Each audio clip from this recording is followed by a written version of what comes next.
மோடி என்ற நாசகார சக்தி, பாஜக என்கின்ற பயங்கரவாத கட்சி தமிழ்நாட்டினுடைய உரிமையை காட்டி கொடுப்பதற்காக தான் பாஜக கூட்டணி வச்சிருக்கேன். பகிரங்கமா குற்றம் சாட்டுறேன். வன்னியர்ல இருந்து நாடார் வரைக்கும் சொன்னேன். இந்த சாதி மாணவர்களுடைய எதிர்காலத்தில் நாசம் செய்த மோடியை எதிர்த்து பாட்டாளி மக்கள் கட்சி என்னைக்காவது போராட்டம் நடத்திருக்குமா? ஜாதி சொல்லி உசிப்பாத்தி உங்க மக்கள் எவ்வளவு காலமா ஏமாத்துவீங்க? ஒரு வடநாட்டான் கட்சியோட சேர்ந்து கைகோர்த்து இருக்கிறீங்களே. பச்சை தமிழன் தோல் திருமாவளவன் கைகோர்த்திருக்கணும். நீங்க தமிழ்நாட்டை நாசப்படுத்தக்கூடிய, தமிழனை நாசம் செய்யக்கூடிய கட்சியோட கைகோர்க்கிறீங்களே. 70% பாராளுமன்றத்திற்கு சென்றது. என்ன 70% போயிருக்கிற பெருமையா பேசுறீங்க? ஆமாங்க, அன்புமணி ராமதாஸ் 10% கூட போறீங்க. ஏப்பசாப்பை அனுப்பி என்ன பண்ண போறீங்க? ஒரு ஆட்டுக்குட்டி அனுப்பி என்ன பண்ண போறீங்க? ஒரு ஆமையை அனுப்பி என்ன பண்ண போறீங்க? என்எல்சியில இங்க இருக்கக்கூடிய வன்னிய சமூக இளைஞர்களுக்கு வேலை வாய்ப்பு தர வேண்டும் என்று நாங்கள் கூட்டணி பேசினீங்களா? என்னைக்காவது? பாப்பாவை காலேஜில் சேர்த்துட்டேன், ஃபீஸ் கூட கட்டிட்டேன். அதெல்லாம் சரிதான். மத்த செலவுகளுக்கு அது பிரச்சனை இல்லப்பா. ஆமா சித்தப்பா, காலேஜ்ல சேர மாணவிகளுக்கு மாசம் 1000 ரூபாய் படிப்புக்கு தேவையான செலவுகளுக்கு அது ரொம்பவே உதவியா இருக்கு. அது மட்டும் இல்ல, பஸ் வர ஃப்ரீ. இப்போ நான் சாதாரண பெண் இல்ல, புதுமை பெண். நாங்க மட்டும் என்ன, இப்போ பசங்களுக்கும் 1000 ரூபாய் அனௌன்ஸ் பண்ணிருக்காரு நம்ம முதல்வர் ஐயா. இந்தியாவை காக்க ஸ்டாலின் அழைக்கிறேன். 2024 தேர்தல் இன்னும் 10 நாள்ல நடக்க இருக்கிறது. அந்த 24 தேர்தல்ங்கிறது இதுவரைக்கும் இந்தியாவிலேயே நடக்காத ஒரு வித்தியாசமான தேர்தல். யாரு பிரதமர் ஆகணும்ன்றதுக்காக இத்தனை வருஷம் தேர்தல் நடந்தது.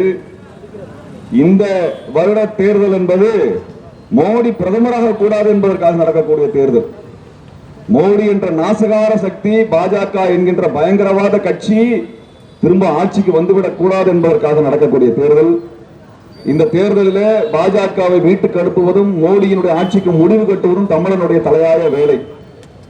தமிழனுக்கு இருக்கக்கூடிய பெரிய வரலாற்று கடமை என்னன்னா, தமிழ்நாட்டை 10 வருஷமா சீரழிச்ச, தமிழ்நாட்டை நாசம் செய்த மோடிக்கு முடிவு கட்டுவது இந்த தேர்தலாக இருக்க வேண்டும். தமிழ்நாட்டிற்குரிய ஒவ்வொரு தமிழனும் இந்த 10 வருடம் சந்தித்த சோதனைகள் எத்தனைங்கிற யோசிச்சு பார்த்தா தெரியும். 10 வருஷத்துக்கு முன்னாடி இந்த பெட்ரோல் விலையும், டீசல் விலையும், கேஸ் விலையும் இன்னைக்கு என்ன ஆனது? 10 வருஷத்துக்கு முன்னாடி ஜிஎஸ்டி எந்த வரியும் நமக்கு இல்லாம இருந்தது. மோடி ஆட்சியில் ஜிஎஸ்டி வந்துட்டு இன்னைக்கு சோத்திலிருந்து இங்கே நாம் வாங்கக்கூடிய ஒவ்வொரு பொருளுக்கும் வரி போட்டு நம்மளை நாசம் செஞ்சிருக்கக்கூடிய மோடிய முடிவு கட்டல அப்படின்னால் எதிர்காலத்தை நம்மால் காப்பாற்ற முடியாது. குழந்தைகளுடைய எதிர்காலமும் பாதுகாப்பு இல்ல, மாணவர்கள் எதிர்காலம் பாதுகாப்பு இல்ல, இளைஞர்கள் எதிர்காலமும் பாதுகாப்பு இல்லை. மோடியால இந்த 10 வருஷத்துல என்ன நல்லது பண்ணணும்னு ஒன்ன கூட சொல்ல முடியல, வாயை திறந்து சொல்ல முடியல. இத்தனை முறை தமிழ்நாட்டுக்கு வர்றாரு, திருக்குறளை கடிச்சு துப்புறாரு. இவர் திருக்குறளை பேசுவதை ஒருவேளை திருவள்ளுவர் கேட்டிருந்தால் ஒன்று இவர் கழுத்துக்கு தூக்க மாட்டிருப்பார், அல்லது தன் கழுத்துக்கு தூக்க மாட்டிருப்பார். இப்படியாக தமிழ்நாட்டையும் தமிழ் மொழியும் தமிழனையும் நாசம் செய்யக்கூடிய ஒரு மோடியை, நரேந்திர மோடியை நாம் மறந்துட முடியுமா? ஜல்லிக்கட்டுக்காக தமிழ்நாடு முழுவதும் தமிழன் கிளர்ந்தெழுந்து போராடினா நம்மளாம் ஜல்லிக்கட்டுல விளையாடக்கூடியவங்களா இல்ல. ஏன் அப்படி ஜல்லிக்கட்டு உரிமைக்காக போராடணும்? அது தமிழனை அவமானப்படுத்துற மாதிரி, தமிழனுடைய பண்பாட்டை எல்லாம் நான் ஏத்துக்க மாட்டேன், அதுக்கு தடை போடுவேன் திமிரா மோடி பண்ணார். மோடியின் திமிருக்கு ஜல்லிக்கட்டு போராட்டத்தில் செருப்படி கொடுக்கிற மாதிரி தமிழன் கொடுத்தான். வீதி முழுவதும் தமிழன் நின்னான். அன்றைக்கு நான் மோடிக்கு எச்சரிக்கை கொடுத்தோம். இத்தனை வருட வரலாறுல மோடி எதிர்கொண்ட முதல் தோல்வியை கொடுத்தவன் பச்சை தமிழன். இந்த தமிழன் இந்த தேர்தலிலும் மோடிக்கு பாடை கட்டக்கூடிய, அந்த அரசியலுக்கு பாடை கட்டக்கூடிய வகையில தேர்தலில் வாக்களிக்கணும்ன்றதான் எங்களுடைய வேண்டுகோள். தமிழ்நாட்டில் இதுவரைக்கும் என்ன நல்லது பண்ணு மோடியால ஒன்னும் சொல்ல முடியல. மோடிக்கு பூஜா ரூபன எடப்பாடியாலும் சொல்ல முடியல. மோடிக்கு அடிமையாக இருக்கக்கூடிய எடப்பாடியும் மோடியும் சேர்ந்து தமிழ்நாட்டை நாசம் பண்ணதான் மிச்சம். இது மட்டும் இல்ல, இன்னைக்கு மோடியோட கூட்டணி வச்சுட்டு தமிழ்நாட்டில் சில கட்சிகள் போய் சேர்ந்து இருக்குது. இந்த கட்சிகள் தமிழ்நாட்டினுடைய உரிமையை காட்டி கொடுப்பதற்காக தான் பாஜக கூட்டணி வச்சிருக்கேன். பகிரங்கமா குற்றம் சாட்டுறேன். நாங்க பகிரங்கமா சொல்றோம், பாஜக கூட்டணி வச்சிருக்கக்கூடிய பாட்டாளி மக்கள் கட்சியோ அம்மா மக்கள் முன்னேற்ற கழகமோ நாங்கள் சொல்ல குற்றச்சாட்டை மறுத்த முடியுமா? பிற்படுத்தப்பட்ட சாதி என்று சொல்லப்படுகின்ற வன்னியர் சமூக மக்களாக இருந்தாலும் சரி, முத்தரையராக இருந்தாலும் சரி, முக்குளத்தவராக இருந்தாலும் சரி, கவுண்டராக இருந்தாலும் சரி, நாடாராக இருந்தாலும் சரி, கோணாராக இருந்தாலும் சரி, இவர்களுடைய வேலை வாய்ப்பை தட்டி பறித்தவர் நரேந்திர மோடி. மறந்துடாதீங்க. இந்த சமூக இளைஞர்களுடைய வேலையை எல்லாம் மத்திய அரசு வேலைகளில் நிராகரித்தது மோடி. அந்த வேலையெல்லாம் உயர் ஜாதிக்கு தாரை வார்த்தார்கள். அதே போல இந்த மாணவர்களுக்காக கிடைக்கக்கூடிய இந்த சாதி சமூக மாணவர்களுக்கு கிடைக்கக்கூடிய மருத்துவ கல்லூரி படிப்பையும் பிடுங்கிக் கொண்டு அதையும் உயர் ஜாதிக்காக தாரை வார்த்தார் நரேந்திர மோடி. இப்படி ஓபிசி என்று சொல்லப்படுகின்ற பிற்படுத்தப்பட்ட மிக பிற்படுத்தப்பட்ட இந்த வன்னியர் சாதி உள்ளிட்ட வன்னியர்களிருந்து நாடார் வரைக்கும் சொன்னனே, இந்த சாதி மாணவர்களுடைய எதிர்காலத்தை நாசம் செய்த மோடியை எதிர்த்து பாட்டாளி மக்கள் கட்சி என்னைக்காவது போராட்டம் நடத்திருக்குமா? என்னைக்காவது நடத்திருக்கிறீங்களா சார்? சொல்லுங்க. ஏதாவது ஒரு போராட்டம் நடத்திருக்கீங்களா? எதுக்காக பாட்டாளி மக்கள் கட்சி பாஜக கூட்டணி வச்சிருக்கணும் ஒரு காரணம் சொல்ல முடியுமா? உள்ளிட ஒதுக்கீடு கேட்டு போராடினீங்க, 10.5 உள்ளிட ஒதுக்கீடு வாங்கினீங்க. அது உச்ச நீதிமன்றத்தில் எப்படி ரத்தாச்சு?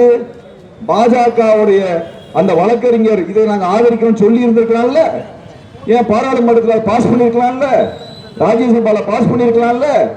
பாராளுமன்றத்திலும் மேலவையிலையும் இந்த உள்ள இடஒதுக்கீடுக்கு ஆதரவை பாஜக தெரிவிச்சிருந்தா அவங்களுக்கு உள்ள இடஒதுக்கீடு கிடைச்சிருக்கும்ல. அதை செய்யாத பாஜகவோட கூட்டணி வச்சிருக்கீங்களே, என்ன சார் நியாயம்? சாதாரண ஏழை மக்களை நீங்க ஏமாத்தலாம் நினைக்கிறீங்களா? ஏழை மக்களை ஏமாத்தலாம் நினைக்கிறது. ஜாதி பேரை சொல்லி ஜாதி சொல்லி உசிப்பாத்தி உங்க மக்களை எவ்வளவு காலமா ஏமாத்துவீங்க? பாஜகவோட உங்களுக்கு இல்ல உள்ள இடஒதுக்கீடு கொண்டு வந்திருக்க முடியாதா? சொல்லுங்க. ஏன் பார்லிமெண்ட்லயும் ராஜ்யசபாலையும் இதை பாஸ் பண்ணி கொண்டு வந்திருக்க முடியாதா? ஏன் பண்ண முடியாது? சட்ட திருத்தம் கொண்டு வர முடியும். எப்ப? பார்லிமெண்ட்லயும் ராஜ்யசபாலையும் நீங்க தீர்மானம் கொண்டு வந்து அதை துணை ஜனாதிபதியின் ஒப்புதல் வழியாக ஜனாதிபதிக்கு அனுப்பி வாங்க முடியும். துணை ஜனாதிபதி மோடியோட அடிமைதான், ஜனாதிபதி மோடியோட அடிமைதான், பாராளுமன்றத்தில் இருக்கக்கூடிய சபாநாயகரும் மோடியோட அடிமைதான், ராஜ்யசபாவினுடைய ஒட்டுமொத்த உறுப்பினர்களுடைய மெஜாரிட்டி மோடி கையில் இருக்குது. அப்புறம் வன்னியர்களுக்கு வாங்கி தரல. பாட்டாளி மக்கள் கட்சி பதில் சொல்லுமா? பிற்படுத்தப்பட்ட சாதிகளுக்கான இந்த கல்வி உரிமையை வேலை வாய்ப்பு உரிமையை மறுத்தாங்கிற பாஜக, அதற்கு எதிராக போராடிய ஒரே கட்சி ஒரே தலைவர் தொல் திருமாவளவனும் விடுதலை சிறுத்தைகள் மட்டும்தான். விடுதலை சிறுத்தைகள் வன்னியர்களுக்கு எதிரான கட்சி, கவுண்டர்களுக்கு எதிரான கட்சி, நாடார்களுக்கு எதிரான கட்சி, கோணார்களுக்கு எதிரான கட்சி. பிரச்சாரம் செஞ்சா பத்தாது. அப்படி பிரச்சாரம் செய்கிற யாரும் இந்த சமூக இளைஞனுக்காக ஒரு போராட்டத்தை நடத்தல. ஆனால் இந்த சாதிகளுக்கான எதிரானவர் என்று சொல்லப்பட்ட தொல் திருமாவளவன் மட்டும்தான் போராட்டம் நடத்தியிருக்கிறார். ஏன் சார் நான் சொன்னது பொய்யை சொல்லிட முடியுமா? நான் பாட்டாளி மக்கள் கட்சியினுடைய தலைவர்களை பார்த்து கேட்கின்றேன். நான் நேரடியா சொல்றேன், இந்த சமூக உங்க சாதி இளைஞர்களுக்கு பாஜக வஞ்சனை செய்ததா இல்லையா? அந்த வஞ்சனை செய்த பொழுது அதை பார்த்து தட்டி கேட்காமல் அமைதி காத்தது நீங்களா இல்லையா? ராஜ்யசபால மருத்துவர் அன்புமணி ராமதாஸ் பேசினாரா? என்னைக்காவது பேசினாரா? என்எல்சியில இதே வன்னியர் சமூக இளைஞர்களுக்கு வேலை நிரந்தரம் கொடுக்கப்படலன்னு என்னைக்காவது ராஜ்யசபால பேசியிருப்பாரா? ராஜ்யசபா உறுப்பினராக இருந்தார்ல, எம்பியா இருந்தார்ல, என்னைக்காவது பேசி இருக்கிறாரா? இந்த சமூக இளைஞர்களுக்கான உரிமைகளுக்காக, இவர்களுடைய கல்வி உரிமைகளுக்காக, இவர்களுடைய கல்வி கடன்களை ரத்து செய்யறதுக்காக பேசியிருக்காரா? வெறும் சாதி பெருமை பேசினா பத்தாது. அந்த இளைஞர்கள் உரிமைகளுக்காக நீங்க பேசியிருக்கணும்ல சார். நீங்க தானே பாஜகவை எதிர்த்திருக்கணும். நீங்க எல்லாம் சொல்லிதானே இந்துத்துவத்தை எதிர்க்கக்கூடிய அரசியலை நாங்கள் எங்க மாணவர் பருவத்தில் கத்துக்கிட்டோம். நீங்களே போய் கூட்டணி வச்சிருக்கீங்களே, வருத்தமா இருக்குது எங்களுக்கு, கவலையா இருக்கு. ஒரு வடநாட்டான் கட்சியோட சேர்ந்து கைகோர்த்து இருக்கிறீங்களே, பச்சை தமிழன் தொல் திருமாவளவனோட கை கோர்த்திருக்கணும். நீங்க அவருக்கெல்லாம் நீங்க கை கொடுத்திருக்கணும். அதை விட்டு ஒரு வடநாட்டான் கட்சியை ஆதரிக்கிறீங்களே, அந்நியனை ஆதரிக்கிறீங்களே, தமிழ்நாட்டை நாசப்படுத்தக்கூடிய தமிழனை நாசம் செய்யக்கூடிய கட்சியோட கை கோர்க்கிறீங்களே, கவலையா இருக்கிறது எங்களுக்கு, கவலையா இருக்கிறது. இதையெல்லாம் நாங்கள் பார்க்க வேண்டுமா? எங்கள் காலத்தில் தமிழனுடைய உரிமைக்காக போராடக்கூடியவர்கள் கையை பிடித்து உயர்த்தி பிடிக்கணுமா இல்லையா? நாங்கள் போராடினோம். மே 17 இயக்கம் போராடியது, நேர்மையுடன் போராடினோம். காவிரி உரிமைக்கு போராடினோம், மீனவர் உரிமைக்கு போராடினோம், ஈழத்தமிழர் உரிமைக்கு போராடினோம், ஏழு தமிழ் உரிமைக்கு போராடினோம், என்எல்சிக்கு போராடினோம், விவசாய சட்டங்களுக்கு எதிராக போராடுறோம். எல்லாத்துக்கும் எதிராக எடப்பாடி வழக்கு போட்டார். என் மேல 47 வழக்குகளை எடப்பாடி போட்டார். என் மேல 47 வழக்கு, 2 முறை சிறை.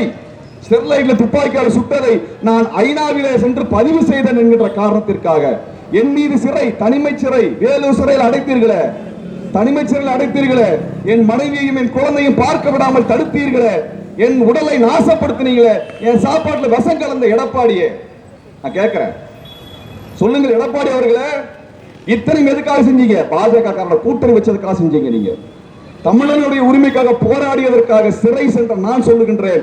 அன்னைக்கு தமிழன் உரிமைக்காக சிறைக்கு சென்ற பொழுது எனக்காக பேசியவர் தொல் திருமாவளவன் அவர்கள் தான். நான் வராம வேற யார் வர்றது? நான் வராம வேற யார் வர்றது? அவர் என் ஜாதிக்காரன் சொல்லி எனக்கு வந்தாரு. தமிழனுடைய உரிமைக்காக போராடக்கூடியவர் திருமுருகன் காந்தி, அவனுக்காக நான் வருவேன் என்று வந்தவர் அன்னைக்கு. ஏன் வந்திருக்கலாம்? காவிரி உரிமைக்காக நான் போராடிய பொழுது, காவிரி உரிமையை போராடுவதற்காக தேச துரோக வழக்கு என் மீது போட்ட போது, காவிரி என் வீட்டுக்கு மட்டுமா வருது? வன்னியர் சமூக விவசாயிகளுக்கு சேர்த்தான வருது. அப்ப என்ன ஜெயில போட்டப்போ, என்ன சித்திரவதை செய்த பொழுது பாட்டாளி மக்கள் கட்சியினுடைய தலைவர் வந்திருக்க வேண்டுமா இல்லையா? என்னோடு எங்களை ஆதரித்திருக்க வேண்டுமா இல்லையா? ஏன் செய்யல? நான் என்ன சொந்த வீட்டு பிரச்சனைக்கா போறோம்? அன்றைக்கெல்லாம் எங்களோடு தோளோடு தோல் நின்றவர்கள் விடுதலை சிறுத்தைகள் எங்களை பாதுகாக்க வேண்டும் என்று போராடினார்கள், குரல் கொடுத்தார்கள். தொல் திருமாவளவன் அவர்கள் தான் போன தடவை போன பொழுது 100 நாட்கள் 70 நாட்கள் 70% பாராளுமன்றத்திற்கு சென்றவர். இன்னும் 70% தான் போயிருக்கிற பெருமையா பேசுறீங்க. ஆமாங்க, அன்புமணி ராமதாஸ் 10% கூட போலீங்க. 10% போல அதிகமா ஆப்சென்ட் ஆன அவார்டு வாங்குவார் அவரு. அப்ப நீங்க யாருக்கு போடுவீங்க? அப்ப உங்க தொகுதிக்கும் இந்த தொகுதியில வாழக்கூடிய உங்கள் பிள்ளைகளின் எதிர்காலத்திற்கும் யார் இருந்தா நல்லா இருக்குமோ, யார் படித்தவரோ, பண்பானவரோ, அறிவானவரோ, மக்கள் அணுகக்கூடியவரோ, மக்களுக்காக போராடக்கூடியவரோ அவங்களை அனுப்புங்க. நீங்க இந்திய அளவிலேயே கவனிக்கப்படக்கூடிய ஒரு முக்கியமான தலைவர் தொல் திருமாவளவன் அவர்கள். இந்திய அளவில் அப்படிப்பட்ட ஒரு தலைவர் இந்த தொகுதியில் நிற்கிறார். அவர் உங்க தொகுதியின் பிரதிநிதி மட்டுமல்ல, ஒட்டுமொத்த தமிழ்நாட்டினுடைய பிரதிநிதியாக நிற்கிறார். ஒட்டுமொத்த இந்திய அளவிலான ஒடுக்கப்பட்ட மக்களினுடைய, வஞ்சிக்கப்பட்ட மக்களின் பிரதிநிதியாக நிற்கிறார். அப்ப நீங்க அவரை அப்படிப்பட்ட ஒருவரை தேர்ந்தெடுத்து அனுப்புறது தாங்க நமக்கு பெருமை. நமக்கு அதான் பெருமை. அப்படிதான் ஒருத்தர் அனுப்பணும். ஏப்ப சாப்பை அனுப்பி என்ன பண்ண போறீங்க? ஒரு ஆட்டுக்குட்டி அனுப்பி என்ன பண்ண போறீங்க? ஒரு ஆமையை அனுப்பி என்ன பண்ண போறீங்க? நான் கேட்கிறேன். சரிங்களா? தமிழ்நாட்டில் என்எல்சியோடைய நிலம் அப்படிங்கிற என்எல்சி எடுத்து கையகப்படுத்த நிலம் யாரோடது? இங்க இருக்க சாதாரண சாமானிய விவசாயியோடது. அது வன்னியர் சமூக மக்களும் அடக்கம். அந்த என்எல்சி யாரோடது? மோடி சர்க்காரோடது. 25,000 ஏக்கர் ஜெயங்கொண்டத்திலிருந்து நெய்வேலி வரைக்கும் என்எல்சி கையகப்படுத்துச்சுல்ல, அதற்கு எதிராக நீங்க அன்புமணி ராமதாஸ் அவர்கள் போராட்டம் நடத்தினார். ஆனா என்எல்சி யார் கையில சார் இருக்கு? என்எல்சி மோடி கையில இருக்குது. இன்னைக்கு மோடியோட கூட்டணி வச்சிருக்கீங்களே, அது என்ன நாங்க சொல்றது? என்னன்னு சொல்றது? என்எல்சியில இருந்து இந்த விவசாயிகள் விடுவிச்சிருக்கீங்களா? அப்படி ஏதாவது கூட்டணியில பேசியிருக்கீங்களா? நான் கேட்கிறோம். என்எல்சியில இங்க இருக்கக்கூடிய வன்னிய சமூக இளைஞர்களுக்கு வேலை வாய்ப்பு தர வேண்டும் என்று நாங்கள் கூட்டணி பேசியிருக்கோம் பேசினீங்களா? இன்னைக்காவது அப்படி எதுவும் பேசல, அப்படி எதுவும் பண்ணல. என்எல்சிக்காக நாங்களும் போராடி இருக்கிறோம். என்எல்சி முற்றுகை போட்டு தோழர் வேல்முருகனோட சேர்ந்து போராடி இருக்கின்றோம். ஆக இங்க பசப்பு அரசியல், ஏமாற்று அரசியல் எல்லாம் மூட்டை கட்டி விட்டு தமிழ்நாட்டின் உரிமைக்காக போராடுகின்ற தலைவர்களை தேர்ந்தெடுக்கக்கூடிய நல்ல அரசியல் தலை நிமிர்ந்து வரட்டும். அப்படியான ஒரு அரசியலை தேர்ந்தெடுக்க வேண்டும் என்றால் பானை சின்னத்திலே தொல் திருமாவளவன் அவர்களை நீங்க தேர்ந்தெடுத்து அனுப்புங்க. அது பெரு வெற்றி அடைஞ்சு அவர் மேல போகணும். அங்கே பாராளுமன்றத்தில் தமிழர் உரிமைக்காக அவர் பேச வேண்டும். அவர் ஒட்டுமொத்த தமிழினத்தின் குரலாக அவர் இருப்பார் என்று நான் உறுதியா நம்புகின்றேன். தான் சாதி கொழுப்ப புடிச்சு தொங்கிட்டு இல்லாம, பூணூலை புடிச்சு தொங்கிட்டு இருக்காம, சாதி வெறியை புடிச்சு தொங்கிட்டு இருக்காம, பொதுமக்களுக்கானவனா யார் வளர்ந்து வருகிறார்களோ அவர்கள் சாதியற்றவர்கள். இன்னும் சொல்ல போனா அவர்கள் மக்களுக்கானவர்கள். நம்ம என்ன தப்ப திரும்ப திரும்ப பண்றோம்னா, யாராவது நம்ம பக்கம் வருவாங்க, சாதியை மறுப்பாங்க, கத்துக்கிட்டு ஒண்ணுனா கத்துக்கிட்டு நம்ம பக்கத்துல வருவாங்க, நம்ம மிதிச்சு தூர தள்ளிடுவோம். நீ பாப்பான் வராத, நீ இப்படி பேசிட்ட இங்க வராத, இப்படி நீ எல்லாத்தையும் தள்ளிட்டு இருந்தேன்னா இங்க இருக்கிற காவி கும்பல் அவனை புடிச்சிட்டு போய் உட்கார வச்சுட்டே இருப்பாங்க.